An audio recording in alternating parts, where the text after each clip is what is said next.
지난 10일 남성 모델의 누드 사진 유포가 신고된 지 6일 만에 여성 모델 안모 씨가 체포됐습니다. 하지만 같은 날 청와대 국민청원 게시판에는 경찰이 유독 신속하게 수사한 건 피해자가 남성이었기 때문이라며 성차별 수사라고 규탄에 나선 겁니다. 여성들은 매일같이 몰카 범죄의 공포에 시달리는데 정작 남성 가해자들에 대한 처벌은 제대로 이뤄지지 않고 있다고 주장했습니다. 예민한 사람들은 불만으로 신고하지 마십시오. 여성들의 공포와 불안을 들어가 보십시오. 지금 변화하지 않으면 돌이킬 수 없을 것입니다. 1년 전 대선을 나흘 앞두고 문재인 대통령은 국민들로부터 문자 메시지로 제안받은 10대 공약을 발표했습니다. 그중에 디지털 성범죄를 근절해달라는 1,400여 건의 문자 메시지를 보낸 소수자들이 있었죠. 그리고 정부가 디지털 성범죄 피해 방지 종합 대책을 내놓기까지 누구보다 바쁘게 움직인 이들이 있습니다. 한국사이버성폭력대응센터 활동가들인데요. 디지털 성범죄에 관한 정책과 입법 제안을 끈질기게 요구하며 사회 인식 개선에 앞장서온 활동가 한 분을 오늘 모셨습니다. 어서 오십시오. 네, 안녕하세요. 네.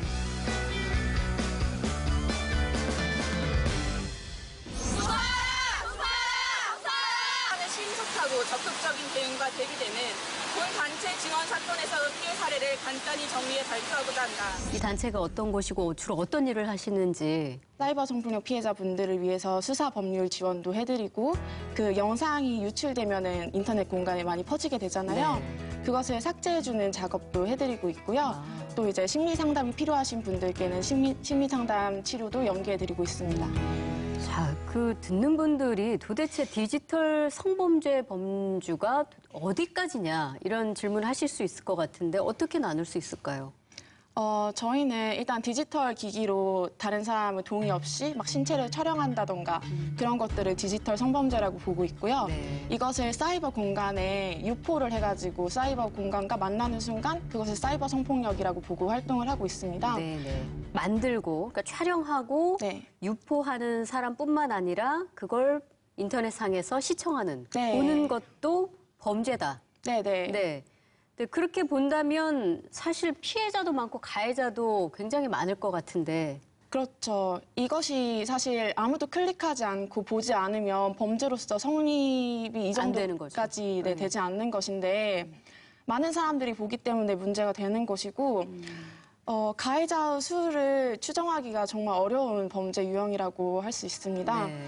예를 들어서 어떤 한 피해자의 영상은 영상 한 개의 조회수가 19만 명, 20만 명 이런 경우가 있고 또 그런 영상들이 한계가 있는 게 아니라 거의 저희 단체에서 집계하기로는 247개의 포르노 사이트에 영상들이 뿌려져 있는데 네. 또 동일 몇백 영상이 개씩, 네, 몇백 개씩 그런 게 유포가 되고 있거든요.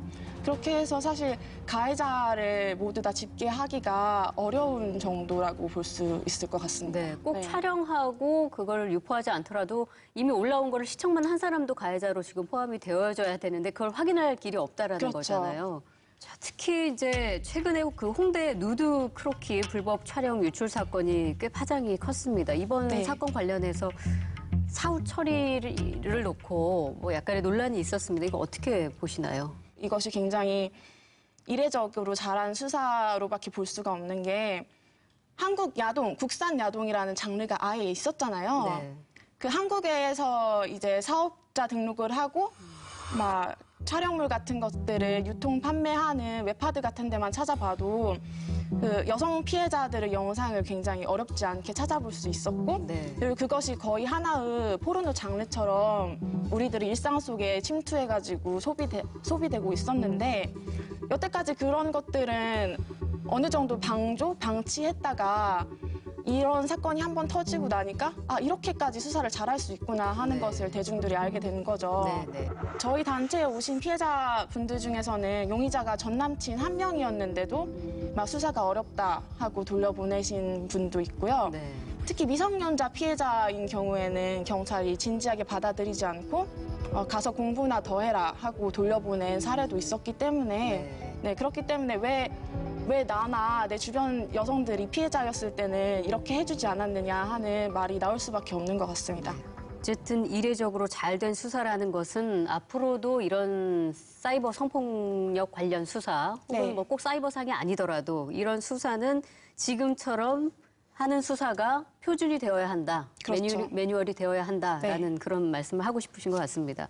그동안 이 디지털 성범죄 수사나 처벌이 굉장히 미진했다라고 이렇게 이야기가 되는 건데 주로 이제 촬영물이 유포되는 경우가 해외에 서버를 두고 있는 사이트인 경우가 많기 때문에 저희 피해자가 오전에 신고를 하러 가서 접수를 하면은 오후에 바로 연락이 오는 경우가 있어요. 네. 이거 해외 서버라서 잡지 못하기 때문에 내사 종결을 하겠다 예. 하고 하루 만에 수사가 종결되고 그러면 이제 피해는 입었는데 가해자는 못 잡는 거잖아요. 그래요. 피해자는 있는데 가해자는 없다. 그래서 사실 피해자들이 느끼는 억울함 또 정신적 고통이 사실 우리가 상상할 수 없을 만큼 더 클 것 같아요.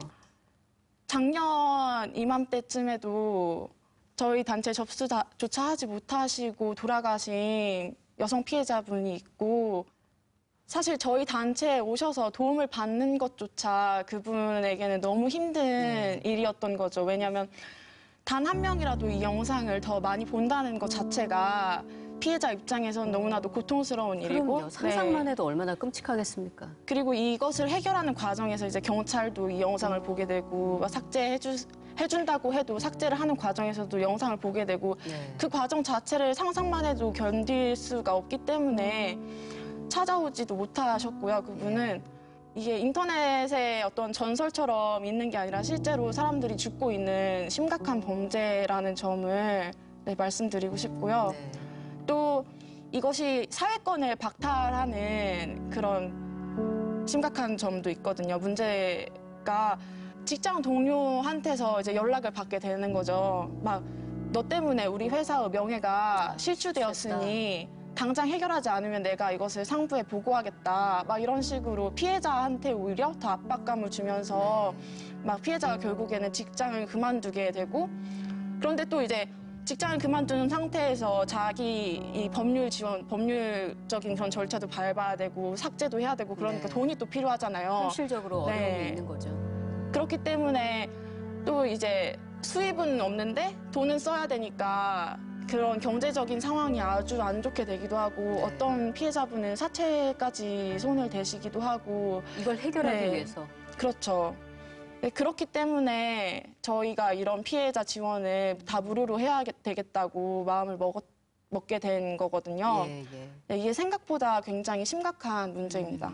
이런 불법 촬영 영상을 좀 삭제해 주십시오 한다고 해도 그게 굉장히 고비용이라고 들었거든요. 제가 삭제를 직접 지원을 했었거든요. 네, 사이버 장의사에게 맡긴다고 하면은 거의 한 달에 200~300 정도. 한 달에 200~300이요? 네, 한 달에 200~300 정도 비용이 들거든요.